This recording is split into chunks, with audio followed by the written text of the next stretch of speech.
Hello बच्चों, चलिए प्रश्न को पढ़ते हैं और समझते हैं। 20 प्रेक्षणों का प्रसरण 5 है।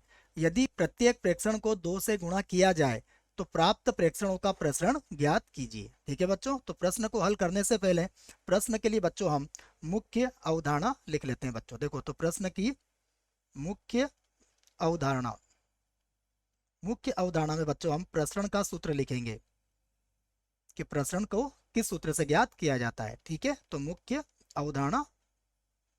अब देखिए, हमें पता है प्रसरण ज्ञात करने का सूत्र क्या होता है, तो हम उसी सूत्र को लिख देते हैं। प्रसरण बराबर प्रसरण। ठीक है बच्चों, जो प्रसरण होता है वह होता है 1/n, उसके बाद समेसन i बराबर 1 से n तक, और ये होगा एक्स आई का वर्ग। ठीक है, उसके बाद होगा माइनस, ये बन जाएगा हमारा 1/n, उसके बाद फिर समेसन i बराबर 1 से n तक, यहाँ पर होगा एक्स आई, और इस पूरे की घात कितनी होगी, 2। तो बच्चों यह हमारा प्रसरण ज्ञात करने का सूत्र है। अब देखिए प्रश्न में हमें क्या दिया हुआ है, हम देखते हैं। तो प्रश्न में हमें कहा गया है कि प्रेक्षणों 20 प्रेक्षणों का प्रसरण 5 है। तो देखो, हम ये कह सकते हैं कि यहाँ सर्वप्रथम बच्चों हमें प्रेक्षणों की संख्या दी है। तो प्रेक्षणों की संख्या, प्रेक्षणों की संख्या, देखो बच्चों, प्रेक्षणों की संख्या हमें यहाँ पर दी हुई है 20। ठीक है, अर्थात एन का मान कितना हो गया हमारे पास, एन का मान है हमारे पास 20। ठीक है, और उसके बाद प्रसरण दिया हुआ है। तो प्रसरण, प्रसरण हमें कितना दिया हुआ है, प्रसरण हमें दिया हुआ है 5। तो हम यहाँ से कह सकते हैं बच्चों कि हमारे पास 1 देखो एन का मान कितना है हमारे पास, 20 है। ठीक है, उसके बाद देखो ये हो जाएगा हमारा आई बराबर 1 से लगा के कहाँ तक, 20 तक, और ये हो जाएगा एक्स आई का वर्ग माइनस, ये बनेगा 1/20।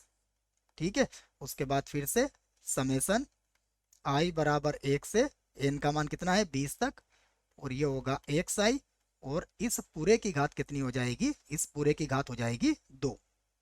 ठीक है बच्चों, और बराबर हमें कितना दिया हुआ है, ये बराबर हमें दिया हुआ है 5। तो इसे हम समीकरण 1 बना लेते हैं बच्चों। और अब हमें कहा गया है कि यदि प्रत्येक प्रेक्षण को 2 से गुणा किया जाए, तो ठीक है, तो हम इसी बात को लिख लेते हैं बच्चों। यदि यदि प्रत्येक प्रेक्षण को,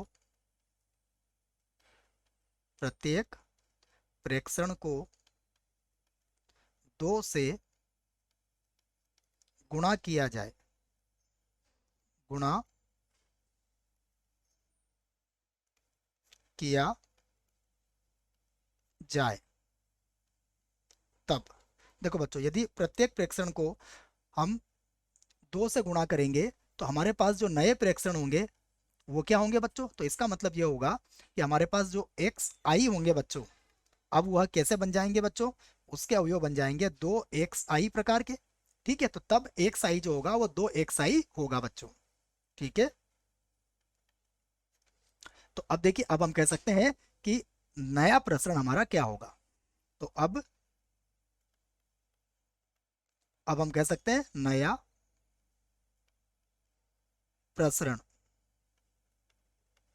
देखो बच्चों, नया प्रश्न का सूत्र अब क्या बनेगा, देखो इसके अंदर हमारे पास 1/n का मान कितना होगा बच्चों, इसमें 20 होगा। ठीक है, उसके बाद देखो अब होगा ये i बराबर 1 से कहाँ तक, 20 तक, और अब यहाँ पर एक्स आई के स्थान पर क्या आ जाएगा, 2 एक्स आई, और उसकी घात कितनी हो जाएगी बच्चों, 2, और फिर माइनस, यहाँ भी हो जाएगा 1/20, उसके बाद होगा सिग्मा या समेसन आई बराबर 1 से 20 तक, और यहाँ भी कितना हो जाएगा, 2 एक्स आई, और इस पूरे की घात बच्चों कितनी हो जाएगी, 2 हो जाएगी।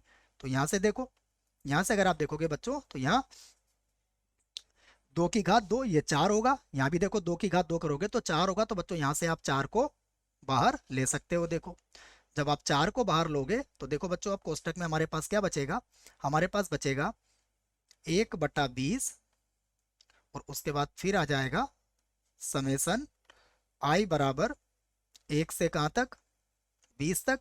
और अब हमारे पास ये आ जाएगा एक्स आई का वर्ग, और माइनस यहाँ भी होगा 1/20, और फिर होगा समेसन आई बराबर 1 से लगा के 20 तक, और यहाँ कितना हो जाएगा एक्स आई। और बच्चों इस पूरे की घात कितनी है हमारे पास, 2 है। ठीक है, अब देखो बच्चों ये मान हमें कितना दिया हुआ है, हमें ये प्रश्न दिया हुआ है, ये प्रश्न का ही फार्मूला बन गया है बच्चों। तो ये हो गया 4, और यह मान हमें किसके बराबर दिया हुआ है, 5 के बराबर दिया हुआ है। तो अब जो नया प्रश्न आएगा बच्चों वो हमारा कितना हो जाएगा, 20, और यही हमारे प्रश्न का उत्तर होगा। आशा करता हूँ आपको इस प्रश्न का उत्तर समझ में आया होगा। धन्यवाद।